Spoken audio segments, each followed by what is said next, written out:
AP నేతలపై తెలంగాణ నాయకులు అసత్య ప్రచారాలు చేస్తున్నారని జై ఆంధ్రమ ఉద్యమ నాయకులు తురగా శ్రీరామ్ మండిపడ్డారు. రాష్ట్ర విభజన జరిగి 12 ఏళ్లు పూర్తయినా ఇప్పటికీ ఏపీ నేతలపై మాట్లాడటం ఏంటని అంటున్నారు. కాళేశ్వరం వ్యవహారంలో ఏపీ నాయకులపై మాట్లాడటం సరికాదన్నారు తురగా శ్రీరామ్. ఆంధ్ర నాయకుల మీద తెలంగాణ నాయకులు మళ్ళీ ఆంధ్ర నాయకుల మీద కారుకూతలకు వస్తున్నారు. ఈరోజు బీఆర్ఎస్ సంబంధించిన మాజీ మంత్రి జగదీష్ రెడ్డి ఆ కాళేశ్వరాన్ని అడ్డం పెట్టుకుని, గోదావరి జలాలను అడ్డం పెట్టుకుని మళ్ళీ చంద్రబాబు నాయుడు గారి మీద, ఇతర ఆంధ్ర నాయకుల మీద నోటుకొచ్చినట్టు మాట్లాడుతున్నాడు. ఇది ఎట్టి పరిస్థితి సహించే ప్రసక్తే లేదు. మీరు 12 ఏళ్ళు పరిపాలన చేసుకున్న తర్వాత కూడా మీరు కాళేశ్వరం గురించి ఈ రోజు కూడా మాట్లాడుతున్నారంటే మీ చేతకంతనం అర్థం అవుతుంది. 10 సంవత్సరాలు పరిపాలించిన కేసీఆర్ ఏం చేయగలిగాడు? కాళేశ్వరాన్ని కూలేశ్వరం చేసేసాడు.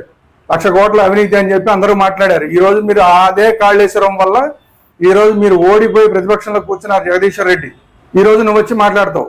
మీ వెనకాల కేసీఆర్ ఉండి మాట్లాడిస్తున్నాడని మా అందరికీ తెలుసు. కేసీఆర్, నువ్వు, కేటీఆర్ మీరంతా కలిసి చేసే నాటకాలని ఆంధ్ర వాళ్ళు చూస్తూ ఊరుకునే ప్రసక్తి లేదు. గోదావరి జలాల మీద మాట్లాడితే అసలే ఊరుకునే ప్రసక్తి లేదు. కాళేశ్వరంలో కూలేశ్వరం చేశారా?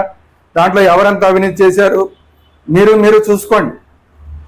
అంతే తప్ప దాన్ని అడ్డం పెట్టుకుని ఆంధ్రుల మీద మాట్లాడితే మాత్రం ఎట్టి పరిస్థితుల్లోనూ ఊరుకునే సమస్య లేదు.